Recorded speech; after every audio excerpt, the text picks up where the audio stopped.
This is Dolynny TV, ladies and gentlemen. Welcome back to another edition of Edmonton Oilers discussion here on the channel this afternoon.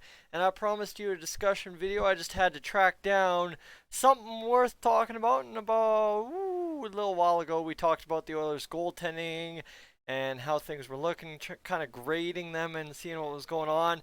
Mike Smith started hot, and by that time he had cooled down. Mikko Koskinen was starting to come on.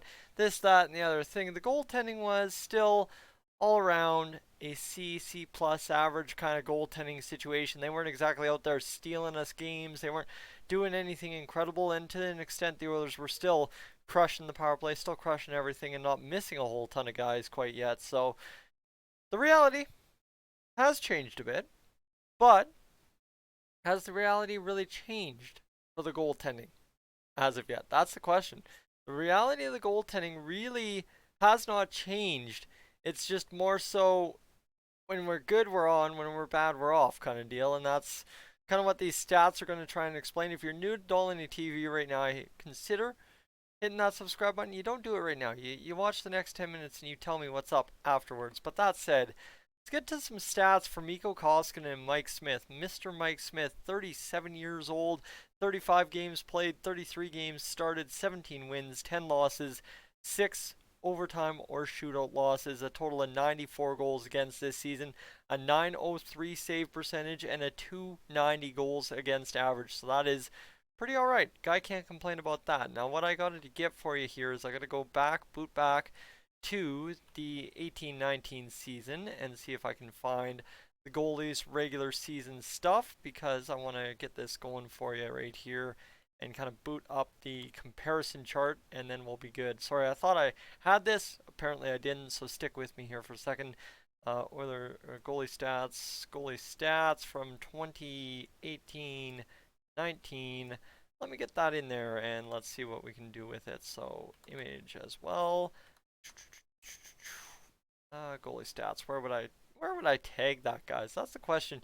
Usually, I mean, I don't ever want anyone seeing my files on my computer because half of it's the success I have on YouTube, right? But same rate, my goodness, you do not want to see the files on my computer due to how terrible of a file system keeper I am. So, this said, let's blank this for a second and go for reference back to 2018-2019. Our goalies, Mikko Koskinen, 25 wins, 21 losses, 6 overtime or shootout losses. Cam Talbot, 29 games started, 10, 15, and 3. Anthony Stolarz, an 0-2 record. Now, Anthony Stolarz, he had a 1 quality save percentage.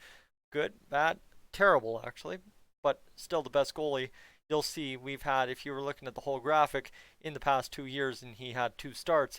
Now, Cam Talbot, a .310 quality start percentage, and Mikko Koskinen a .47. Real bad starts, 9 and 8. So you think about Cam Talbot, he was here right before the trade deadline, so realistically they combined for a total of 70 of, well, actually 80 of the other starts, but Cam Talbot played last season, the year previous. I don't know. I don't know if that's including everything he did in Philadelphia as well, so keep that in mind. But still, a .310 quality start percentage, that kind of costs us, right? That hurts. That hurts quite a bit. So that totals 80 there for, I guess, yeah, actually that would be 80, not 90 like I was thinking. So yeah, 82 starts for the Oilers last season. Cam Talbot starting 29, having only 9 quality starts, .310, and Mikko Koskinen, .47. So let's get back on track and get to this. And you kind of look at this way, right? Is go back to that quality start percentage and you look at how it looks, right? .485 for Mike Smith this year, which is above what Mikko Koskinen did last year. Mikko Koskinen's actually below what he did last year, 4.6 or .467. So, interesting. Okay, let's go back to that chart one more time. Real bad starts. Koskinen, Talbot, 9 and 8. Right now, through this part of the year, you've got real bad starts, 8 and 5. So Mikko Koskinen not quite on pace to have as many bad starts as he did last year. Now that said, Mikko Koskinen did fall apart a little bit down the stretch in March, playing all those games. So we're looking to prevent that this year. But you account for Mike Smith, right? Let's go to Mike Smith quickly here for a second, because if I can get you this stat, it'll kind of make more sense as to where the Oilers are heading with this goaltending tandem towards the playoff situation. So Mike Smith, his game log for 2019-2020, real bad start, qualifies for anything below 850 save percentage. So he had one against the LA Kings, still won that one. Had one on October 27th against the Florida Panthers. And then he was solid until the St. Louis game. Then the next game, 2 games later, or pardon me, the San Jose game, then the LA game, and you can kind of see where it starts trending down, right? It's happened several times, and it actually happened back-to-back games, actually back-to-back, like 5, 6 games in a row, in which he was below 8.7, and then he bounced back in January. The OT loss to Buffalo at 8.85. So you account for that rough stretch in December, and then all of a sudden it makes a whole whack of sense how good Mike Smith has been. Now, that loss to Anaheim, that does sting quite a bit because it was an 810 save percentage, but again, not quite necessarily one in which he just didn't make enough saves. Defense coughs it up quite a bit there in that game as well. Prior to that, you go back to the February 8th, 1, 2, 3, 4, 5, 6 straight games over a 900 save percentage after coming off a rough game against the Calgary Flames on February 1st, in which he gave up 3 goals, but the Oilers won 8-3, so what the heck am I complaining about is kind of the question, right? So that's Mike Smith in a nutshell. Now, Mikko Koskinen in a nutshell as well, is simply put, is he's had a better year statistically speaking, I think, based on the fact that, well, you look at it right here, you've got a 289 goals against average, but the key for Mikko Koskinen is a 911 save percentage, and when he's getting beat, we aren't saying, oh, that glove hand.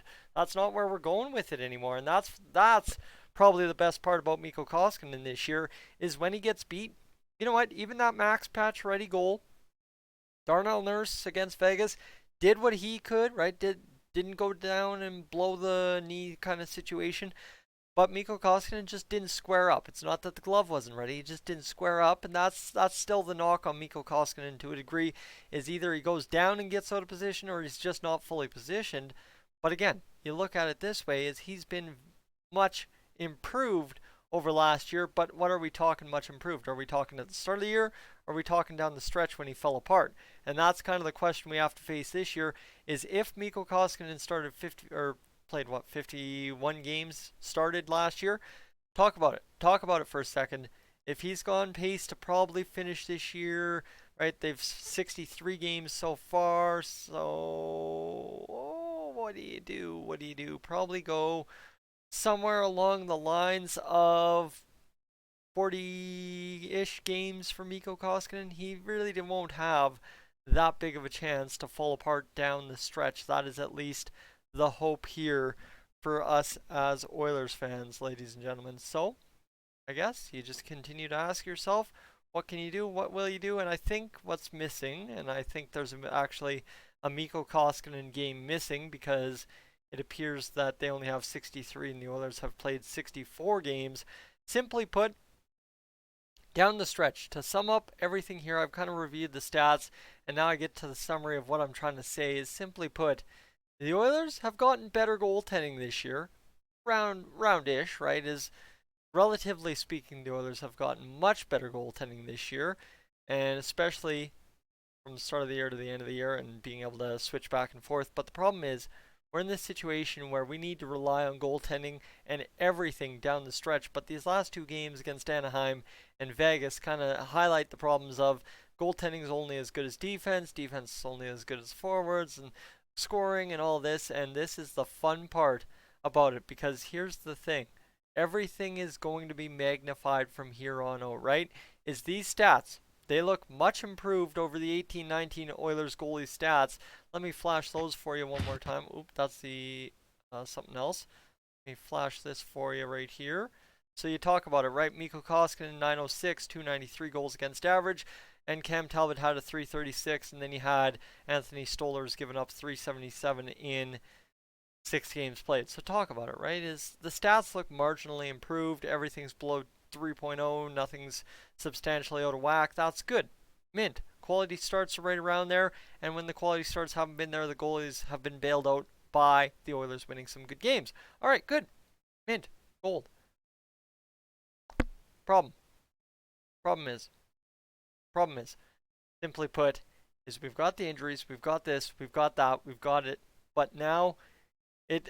I think I said it best in the Winnipeg Jets game preview earlier today. Is simply put, you need the heroes to step up, right? You need unsuspecting guys to step up. And I think one situation in which the Oilers can get some very good wins, some very lucky wins down the stretch, is simply put, simply said, having the goalies step up and finish the job. That's kind of the thing, right? The goalies, the stats are improved, the stats have been better, the stats have gotten us where we are. Take that extra step, and this Oilers team is going to be absolute dynamite. Now, that said, yeah, Mike Smith's been fantastic, but problem is, in the games in which he doesn't get the result, the stats look bad. So that's where you start sitting here, look at where we're going. So, I don't know. To kind of go back to what I was starting off with when I did the review around the 41 game mark, is simply put, you know what? Yeah, goaltending still, to a degree, or to a very substantial degree, average. That said, guys, we're down the stretch run. You get the goaltending just above where we've been all year? Whoa. Wow. Suddenly we're talking a whole whack of Edmonton Oilers wins to rack it up. We need 10. We got 18 games to do it. And you know what? Goaltending, if they can steal 4 or 5, my goodness. That makes the math much, much easier for Connor McDavid, Leon Draisaitl, and company. Guys, I'm Tyson. This is Dolynny TV. I will catch you in the next one.